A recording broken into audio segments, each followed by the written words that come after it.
You're listening to Unmuted with Papamutes.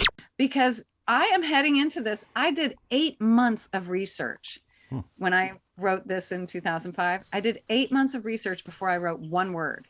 So when I pulled open the box from 2005, there's a stack this tall, of notebooks, of notes. Then there's another stack, the same height, of books that are all highlighted and dog-eared and I mean, like, every page is highlighted. And then there's another stack like that tall of index cards and note cards and whatever with notes all over them.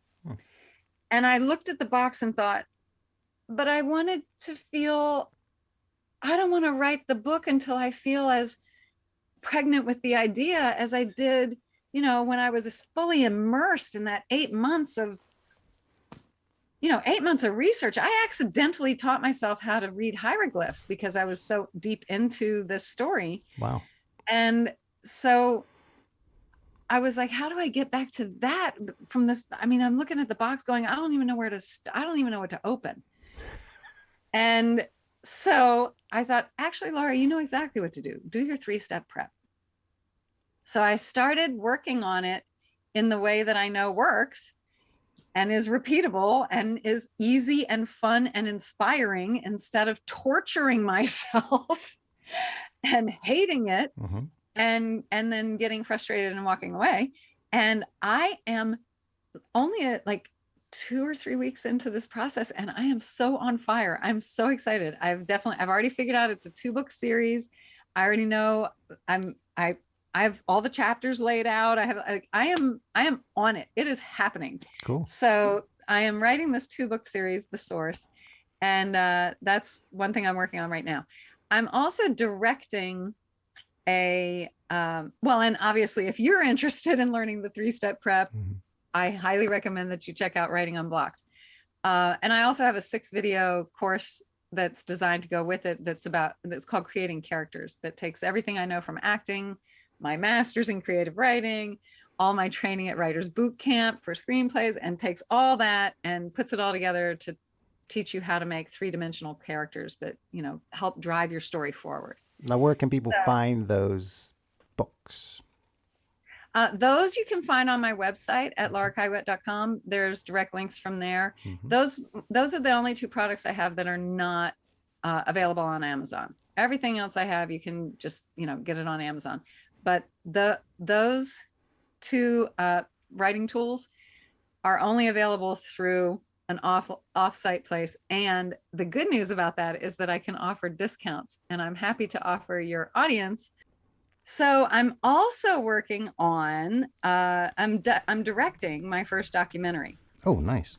And so that's what I'm doing in the filmmaking world right now, is I'm directing this documentary about the French Quarter and tourism and finding a balance. So I'm doing that. And then I'm shooting this weekend, next weekend, a short film for one of, like I said, I was an adjunct professor at University of New Orleans for a while. And so I'm working with one of the students there.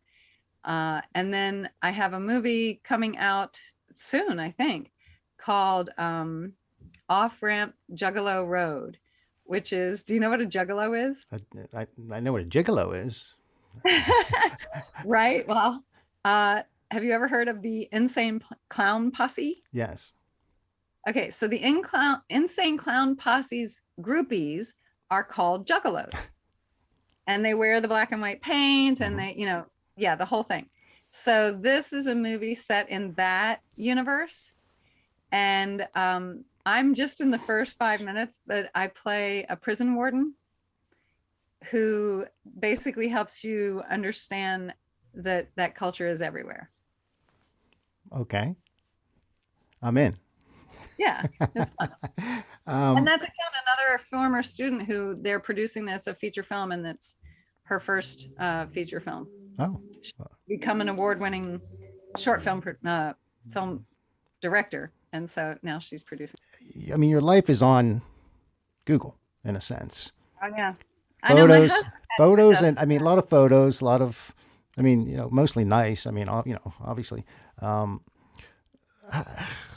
how do you initially handle that when someone just Googles your name and everything pops up from years ago?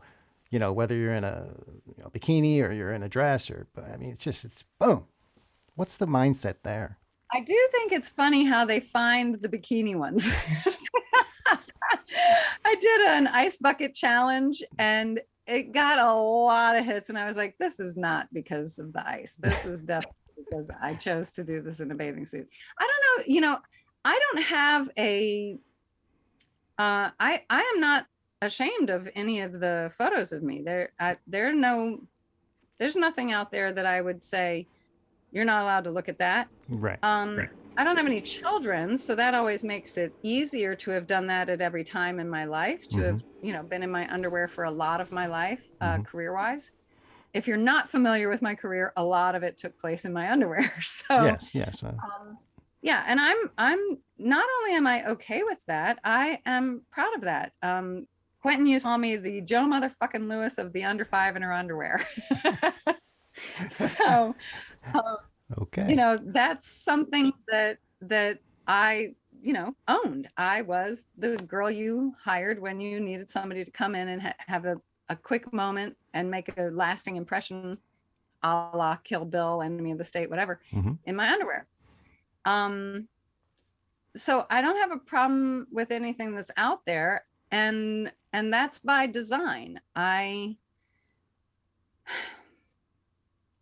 I'm not willing to be famous in a way that has people caring about who I'm dating or whether I'm pregnant or all that stuff. And so I've made a lot of career choices that might be confusing to people who want to be famous. Right. Yeah, I think I'm very blessed to have met Richard very early on, and then have connected with him within my first year of being in LA. And I remember one time we were at I've told this story before, but it was a big impression on me. We were at a red light. I even remember exactly which red light. And he looked at me and he said, now you're talking about Richard Dreyfuss, correct? Yeah. Okay. And he said, you know why God put us in this together in this situation? I was like, well, I know why I think. Why do you think? And he said, to teach you to be careful what you wish for. And I heard him, and I paid attention to what his life cost. And I paid attention to his famous friends and our famous friends and my famous friends, because, at some point I had a number of fancy friends, and there were parts of their life that I don't want that, I could be famous for curing cancer. That would be okay. Yeah. Sure. I don't mind the world knowing who I am. I don't mind my face being, like if I forget my ID, I can just say, Google me, like I don't mind that. I don't mind that I get the privileges that come with being known by some people, and some people thinking you're fancy and wanting you around for, to be a celebrity judge or to, whatever. Right.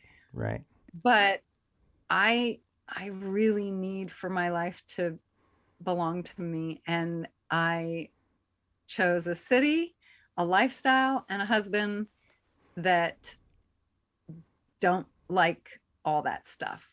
You did it the right way. Well, I'm just saying, considering this is where I want to be and this is how I want to live, I'm really glad that I didn't get myself all famous up, because it's, this is where I want to be, and this is how I want to be. And I feel blessed that I can just be here and be known as Laura, the author, Laura the blogger, Laura the pussyfooter dancer, Laura, and some people know that I'm also that girl that's on the TV and movie, but not everybody knows.